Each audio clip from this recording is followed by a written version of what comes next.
This is the LG G7 feed, and I'll show you how to find and manage sound settings on this device.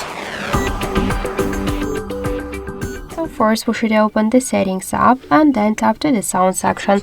We could switch here the sound profile section, so we could activate silent mode or turn it off.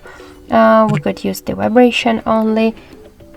Let's go back. Here in volume section we could switch ringtone, notification, sound, feedback and system sounds, and media sounds. Also we could activate volume keys to change the media or to change the ringtones.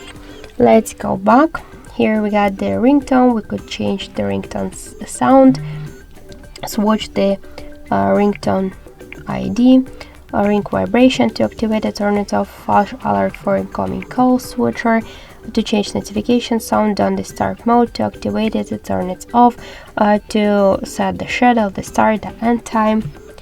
Let's go back.